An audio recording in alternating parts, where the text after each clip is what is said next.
গত পর্বের শেষের দিকে দেখেছিলাম বেন জয়ের অপেক্ষা করছিল। জয় তার সামনে দিয়ে তাকে ইগনোর করে চলে যায়। বেন তার পিছনে গেলে সে বলে যে আমি আপনাকে চিনি না, আর আপনার সাথে আমার কোনো প্রয়োজন বোধও আমি মনে করি না। তাহলে আপনি কেন আমার সাথে কথা বলতে চাইছেন? আমি আপনার সাথে কথা বলতে ইচ্ছুক না। এটা বলে সে এখান থেকে চলে যায়। বেন অনেকক্ষণ তার বাসার নিচে বেল বাজাতে শুরু করে। তারপরও জয় দরজা খুলে দেয় না। জয়ের একমাত্র বন্ধু ছিল কচ্ছপ। সে সারাক্ষণ কচ্ছপ নিয়েই খেলতো, তাছাড়া তার কাছে আর কেউ ছিল না। পরদিন বেন তার জন্য খাবার নিয়ে আসে। সে যখন মনিটর চেক করে দেখতে পায় যে বেন এসেছে, সে দরজা না খুলেই চলে আসে। জয় বাইরে যাওয়ার আগে মনিটর চেক করে দেখতে পায় বেন এখনো দাঁড়িয়ে রয়েছে। তখন সে তার সিকিউরিটি গার্ডকে কল করে বলে ওই লোকটিকে এখান থেকে সরিয়ে দাও। সিকিউরিটি গার্ড বেনকে এখান থেকে তাড়িয়ে দেয়। সিন শিফট হয়ে আমাদের হানাদের ফ্যামিলিকে দেখানো হয়। হানা তার ফ্যামিলির জন্য অনেক মজার মজার খাবার রান্না করে আর সবাইকে নিয়ে মজা করে খাবার খায়। নিনা বলে তোমার উদ্দেশ্য কি বলে দাও, আমি বুঝতে পারছি তুমি কোনো উদ্দেশ্য ছাড়া কাজ করবে না। মা, আমি তোমাদেরকে কিছু কথা বলতে চাই। আমার অফিস বাসা থেকে অনেক দূরে হয়ে যায়। বাসা থেকে যাতায়াত করতে আমার অনেক কষ্ট হয়। আমার একটি ফ্রেন্ড আমাদের অফিসের পাশে বাসা নিয়েছে। ও একাই ওই জায়গায় থাকে। আমি কি ওই বাসায় উঠতে পারি? তখন নিনা বলে আচ্ছা, সমস্যা নেই, উঠতে পারো। পেন বলে আমি আমার মেয়েদেরকে এখনো এতটা ছাড় দিতে পারবো না, তোমার যাওয়া সম্ভব না। জয় বসে বসে পড়াশোনা করছিল। তার মাথায় তো একটা চিন্তাই করছিল, তার গার্লফ্রেন্ড প্রেগনেন্ট হয়েছে। এখন সে কি করবে, তার কি করা উচিত। এদিকে আমরা ইউকে দেখতে পাই যে এদের ফ্যামিলি রেস্টুরেন্ট সার্চ করছিল, কিন্তু এই নামের কোনো রেস্টুরেন্টই ছিল না। সে স্ক্রল করতে করতে এখানে একটি ফাদার রেস্টুরেন্ট দেখতে পায়। ফাদার রেস্টুরেন্টের একটি পিকচারে সে জয়কে দেখে বুঝতে পারে জয় তাকে মিথ্যা বলেছে। এদিকে জয় ছাদে বসে কান্না করছিল। তখন তার মামা তার পাশে আসে। সে তার মামাকে সবকিছু খুলে বলে যে প্রেগনেন্ট হয়েছে আর এখন সে কি করবে। এইসব শুনে মামা তাকে মারে। সিন শিফট হয়ে আমাদের পার্কের কাছে নিয়ে আসা হয়। পার্কের সাথে দেখা করার জন্য রিয়া এসেছিল। রিয়া আসলে এসেছিল পার্ক কি ড্রেস পরবে ওই ড্রেসটা দেখার জন্য। এখানে তারপর কি হয় দেখানো হয় না। সিন সরাসরি চলে যায় বেনদের ফ্যামিলির কাছে। সবাই বসে মিটিং করছিল হানকে কি বাহিরে থাকতে দেওয়া যাবে কিনা এই বিষয়টা নিয়ে। রিয়া বলে আমি কি তোমার ব্যাগ এবং তোমার রুম ইউজ করতে পারবো? তখন হানা না করে দেয়। আর হানার না করার কারণে রিয়া তার বিরুদ্ধে চলে যায়। জয় বলে তোমরা আমার ছোট বোন, দুনিয়া সম্পর্কে তোমার ধারণা নেই, তাই তুমি বাহিরে যেতে পারবে না। নিনা বলে বেনের যা সিদ্ধান্ত হবে তাই আমার সিদ্ধান্ত। বেনও এর বিপক্ষে ছিল। বেন বলে যা করার বাড়িতে থেকেই করতে হবে। রাতে ঘুমানোর সময় নিনা বেনকে বলে তুমি মেয়েটির সিদ্ধান্ত নিয়ে আরেকবার চিন্তা করে দেখো। আমাদের মেয়ে অনেক বুঝদার আর সে এখন বড় হয়েছে, সবকিছু সামলাতে পারবে। বেন কোনো কথাই বলে না। পরদিন সকালে নিনা তার মেয়ের রুমে যায়। নিনা বলে তোর যখন জন্ম হয়েছিল তোর বাবা খুশিতে আত্মহারা হয়ে কান্না করেছিল। তোর জন্য তোর বাবা অনেক ইমোশনাল, যার কারণে তোকে বাইরে দিতে চায় না। হানা তার বাবার রেস্টুরেন্টে গিয়ে বলে বাবা, আমার ডিউটি সন্ধ্যা 6টার দিকে শেষ হয়, তুমি কি আমাকে নিয়ে আসতে পারবে? বেন মনে মনে ভাবতে শুরু করে তার মেয়ে তাকে রাজি করানোর জন্য তাকে আনতে যাওয়ার কথা বলছে, কিন্তু হানা তো তার বাবার সাথে সময় কাটানোর জন্য তার বাবাকে বলছিল, কিন্তু তার বাবা ভুলই বুঝে বসলো। সিন শিফট হয়ে মিয়ার কাছে আসে। ভোর 5টার দিকে জয় তাকে কল করে বলে তার জন্য চিকেন স্যুপ নিয়ে আসার জন্য, সাথে চিকেন স্যুপের পিকচার উঠিয়েও নিয়ে যাওয়ার কথা বলে। মিয়াকে শুধু ডিস্টার্ব করার জন্য সে এইসব কথা বলছিল। তবে মিয়া সকাল সকাল চিকেন স্যুপ নিয়ে তার বাসার নিচে গিয়ে পৌঁছে যায়।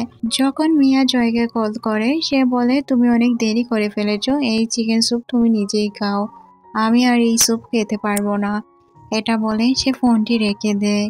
মিয়া তো কোনো কিছুই বুঝতে পারে না। সে এর আগে শুধু ফুলতে শুরু করে আর নিজেকে শান্ত করার চেষ্টা করে। আগে আমরা রিয়াকে দেখতে পাই, সে পার্কের জন্য অপেক্ষা করছিল। পার্ক অনেক সুন্দর করে সেজে তার কাছে চলে আসে। পার্ক আর রিয়া মিলে রিয়ার এক্স বয়ফ্রেন্ডের বিয়েতে যায়। বিয়েতে যখন সে কংগ্রেস জানাতে যায় তার এক্সকে, তখন সে অনেক রুড হয়ে যায়। তখনই এখানে পার্ক চলে আসে। আর বলে আমার গার্লফ্রেন্ড নিয়ে কথা বলার তোমার সাহস কিভাবে হয়? আমার গার্লফ্রেন্ডের সাথে যদি কোনোদিন যোগাযোগ করার চেষ্টা করো তোমাকে তো আমি শেষই করে দিব। একথা শোনার পর রিয়ার মন তো গার্ডেন হয়ে যায়। ফটোগ্রাফার এসে তাদের পিকচার ওঠায়, বলে আপনারা অনেক সুন্দর কাপাল, আপনাদের আমার অনেক ভালো লেগেছে। সিন শিফট হয়ে আমাদের বেনকে দেখানো হয়, সে তার মেয়ের জন্য অপেক্ষা করছিল।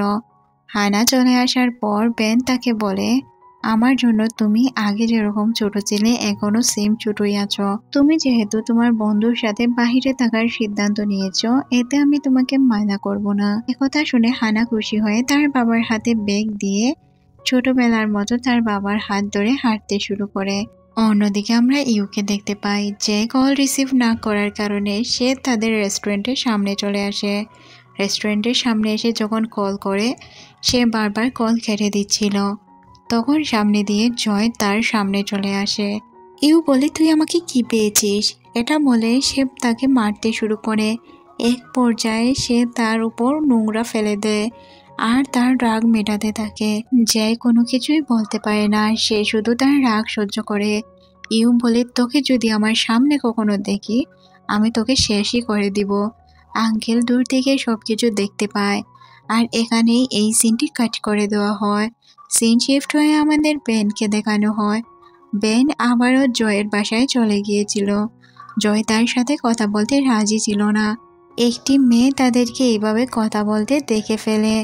তখন জয় বাধ্য হয়ে তাকে তার বাসার ভিতরে নিয়ে যায় আর বলে যে আপনি কি বলবেন বলে ফেলুন। বেন বলে, সরি বাবা, ওই দিন আমি তোমাকে চিনতে পারিনি। এখন কি আমরা বাবা ছেলের মতো থাকতে পারবো? জয় বলে যে আপনার জন্য দরজা খোলা আছে, আপনি এক্ষুনি এখান থেকে বেরিয়ে যান। বেন বুঝতে পারে এখানে থেকে তার কোনো লাভ হবে না, যার কারণে সে চলে যায়। বেন যখন লিফটে উঠবে তখন সে দেখতে পায় ডেলিভারি ম্যান জয়ের বাসার সামনে খাবার রেখে যাচ্ছে। ডেলিভারি ম্যান জিজ্ঞেস করে, আঙ্কেল আপনি কি ওই অ্যাক্টরের বাসায় থাকেন? তখন সে বলে যে না। ডেলিভারি ম্যান বলে, এই অ্যাক্টরটিকে দেখার আমার অনেক শখ, তবে কখনোই দেখতে পারিনি। সে প্রতিদিন দুপুরে খাবার অর্ডার করে, কিন্তু খাবার রাখার পর হয়তো রিসিভ করে। এটা শুনে বেন কিছুটা বুঝতে পারে। ক্রিসের শো ক্যান্সেল হয়ে যাওয়ায় তারা সবাই বসে ড্রিঙ্ক করছিল। তাদের মন অনেক খারাপ ছিল। এদিকে আমাদের বায়ুন ফ্যামিলিকে দেখানো হয়। বায়ুন ফ্যামিলির সবাই বসে খাবার খাচ্ছিল। সবাই অনেক হাসি খুশি থাকলেও জয়ের মন খারাপ ছিল। মা বলে, বাবা একটু ভালো করে খাবার খা, তাহলে তুই ঠিক হয়ে যাবি। হানাকে বাইরে যাওয়ার অনুমতি দিয়ে দিয়েছিল তার বাবা। এখানে মামা খুব ভালো করেই জানতো যে জয় কেন খাবার খাচ্ছে না। সে কারণটি তার ওয়াইফকে বলে দিলে সে তো অবাক হয়ে যায়। পরের সিন ছিল হানার শিফট হওয়ার। হানাকে তার মা অনেকগুলো খাবার রান্না করে একটি ব্যাগে ভরে দেয়। লাকিস নিয়ে হানা চলে যায় ক্রিসের বাসার দিকে। হানার মা বাবা তাকে বাসার নিচ পর্যন্ত ছেড়ে দিয়ে যায়। এদিকে বাসায় ঢোকার পর হানা তো অবাক। পুরো ঘর অনেক সুন্দর করে সাজানো গোছানো ছিল আর সাথে অনেকগুলো চিরকুটে লেখা ছিল যে আমি 2 দিন পরে ফিরবো, তুমি আমার জন্য অপেক্ষা করবে। সিন শিফট হয়ে আমাদের জয়কে দেখানো হয়। জয়ের অ্যাসিস্ট্যান্ট তার কাজ ছেড়ে দিয়েছে কারণ তার প্রমোশন হয়েছে। এখন তার বাধ্য হয়ে মিয়াকে কল করতে হয়। মিয়া তো এতে অনেক খুশি ছিল, সে জয়ের কাছে কাছে থাকতে পারবে। জয় যখন জিম করে মিয়া তাকে জিমের জন্য টিপস দিচ্ছিল। তারপর তার গাড়ির চাবি দিয়ে বলে যে আমি তোমার পছন্দের ডিশ অর্ডার করে দিয়েছি, খাবারটা খেয়ে নিও। সে বলে যে আমাকে আমার বাসা পর্যন্ত পৌঁছে দাও। মিয়া তাকে তার বাসা পর্যন্ত পৌঁছে দেওয়ার জন্য রেডি হয়ে যায়। দুইজন যখন গাড়ি দিয়ে যাচ্ছিল মিয়া জয়ের অনেক প্রশংসা করে। মিয়ার প্রশংসা শুনে সে তো কিছুটা খুশি হয়ে যায়। যে ছেলেটা কারো প্রশংসাই শুনতে পারতো না সে আজ অনেক খুশি ছিল। তখন মিয়া তার ফ্যামিলি সম্পর্কে তাকে প্রশ্ন করলে সে মিয়াকে অর্ধেক রাস্তায় ছেড়ে চলে যায়। সিন শিফট হয়ে আমাদের বেনকে দেখানো হয়। বেন জয়ের জন্য অনেক মজাদার খাবার রান্না করে একটি চিরকুট সহ খাবারগুলো রেখে যায়। জয় বাসায় ফেরার পর চিরকুটটি দেখেই খাবার খেতে রাজি হয় না। জয় খাবার না খাওয়ায় বেন কিছুটা আপসেট হয়ে যায়। সিন শিফট হয়ে আমাদের রিয়াকে দেখানো হয়। পার্ক রিয়াকে বলে, তুমি কি আমাকে প্রপোজ করবে? রিয়া বলে, হ্যাঁ, তুমি কিভাবে জানলে? পার্ক বলে, প্রপোজ করতে যেও না, কারণ আমার গার্লফ্রেন্ড আছে। এটা শোনার পর রিয়ার মন ভেঙে টুকরা টুকরা হয়ে যায়। এই সিনটি এখানেই কাট করে দেওয়া হয়। সিন শিফট হয়ে ল্যান্ডলেডি বিয়া ও তার হাজব্যান্ডকে দেখানো হয়। তারা দুইজন মিলে টিভির রিমোট নিয়ে মারামারি করছিল, একদম ছোট বাচ্চাদের মতো। এদিকে আমাদের জে আর তার গার্লফ্রেন্ড ইউকে দেখানো হয়। ইউয়ের বাসার নিচে ছিল জে। ইউয়ের পেট ব্যথা হওয়ায় জে তাকে হসপিটালে নিয়ে যায়। কিছুক্ষণ চিকিৎসা দেওয়ার পর তার হোশ ফিরে আসে। যে তার এমনভাবে খেয়াল রাখে, তাকে দেখে মনে হচ্ছিল অনেক কেয়ারিং একজন হাজব্যান্ড। ইউ জয়কে বলে, এতদিন হয়ে গেল, তুমি আমাকে একবারও কেন কল করলে না? জয় বলে, তুমি তো না করেছিলে। ইউ বলে, আমি না করেছিলাম বলতে যতক্ষণ পর্যন্ত আমি কল রিসিভ না করি ততক্ষণ পর্যন্তই কল করতে হবে। ইউ তাকে বলে, অনেক টেনশন, তোমাকে এক্সাম দিতে হবে, ফ্যামিলি রাজি করাতে হবে, বিয়ে করতে হবে। এটা বলে তারা একে অপরকে জড়িয়ে ধরে। ব্যানের এক্সামের মাত্র 2 দিন বাকি ছিল। সে অনেক মনোযোগ দিয়ে পড়াশোনা করে। এদিকে প্রতিদিন বেন নিজের হাতে খাবার রান্না করে জয়ের জন্য রেখে যেত। জয়ের রাগ যেমন তেমনই ছিল, সে একদিনও খাবারে হাত দিত না। এদিকে ক্রিস অনেক রোমান্টিক মোডে ছিল। সে অনেক সুন্দর করে খাবার রান্না করে অপেক্ষা করতে থাকে হানের জন্য। হান বাসায় চলে আসার পর তারা দুইজন মিলে ডিনার করে। ডিনার করার সময় সে তাকে সব নিয়ম কানুন বুঝিয়ে বলে। হান বলে যে এই নিয়মেই আমাদের চলতে হবে, বাসায় কোনো ফ্যামিলি মেম্বার আসতে পারবে না। ও আচ্ছা, আমার বাইরে এক্সাম আছে, আজ আমি চলে যাব। ক্রিস এতে অনেক কষ্ট পায়। 3 বোন মিলে বাইকে বোঝানোর জন্য চলে যায়। তারা বাইয়ের জন্য ছোট ছোট অনেক গিফটও নিয়ে আসে। পরদিন সকালে জয়ের মা নিনা তাকে এক্সাম হলে নিয়ে যায়। এক্সাম হলের বাহিরে থাকা অবস্থায় সে বলে, আমি তোমার জন্য অনেক টেস্টি খাবার রান্না করব, তুমি মন দিয়ে এক্সাম দিও। যে বলে, মা আমার তোমাকে কিছু কথা বলার আছে। এদিকে আমাদের ব্যানকে দেখানো হয়। সে টিফিন বক্স চেঞ্জ করে করে খাবার রেখে যেত জয়ের জন্য, তবে জয় একদিনও খাবার খেত না।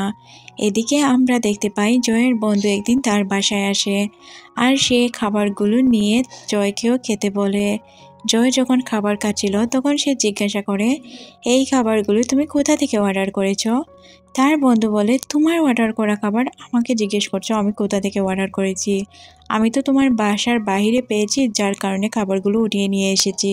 এতে জয় বুঝতে পারে যে এগুলো ছিল বায়ুন হানাও ডাকা খাবার। খাবার খাওয়া যেহেতু তাদের শেষের দিকে ছিল, তখন সে আর কোনো কিছু বলতে পারে না, আর মনে মনে ভাবে খাবারের সাথে কিসের রাগ, খাবারই তো, খেয়ে নিলে কিছু হবে না। এটা বলে সে খাবারগুলো খেয়ে নেয়। এদিকে আমাদের বায়ুন ফ্যামিলিকে দেখানো হয়। যে তার ফ্যামিলি মেম্বারদের কোনো কিছু বলতে পারছিল না, সে তো বয়ে জড়সড় হয়ে থাকে। এদিকে সবাই মিলে খাবার খাচ্ছিল। তখন জয়ের গার্লফ্রেন্ড তাকে বারবার কল করতে শুরু করে। সে তার গার্লফ্রেন্ডের কল রিসিভ করে না। ইউ এবার আর বসে থাকে না। ইউ সরাসরি বায়ুন হানাওর রেস্টুরেন্টে চলে যায়। রেস্টুরেন্টে যাওয়ার পর সে নিনা এবং বায়ুনের সাথে কথা বলে। সে দুইজনকে বলতে থাকে, আন্টি আমি আপনাদের ছেলের, বর্তমানে আমি প্রেগনেন্ট, আমার পেটে আপনাদের ছেলের বাচ্চা আছে। এটা শোনার পর তাদের দুইজনের অবস্থা খুবই খারাপ হয়ে যায়। এখন কি হবে এটা দেখার জন্য নেক্সট পার্টের অপেক্ষা করতে হবে। ততক্ষণ পর্যন্ত ভালো থাকুন, আল্লাহ হাফেজ।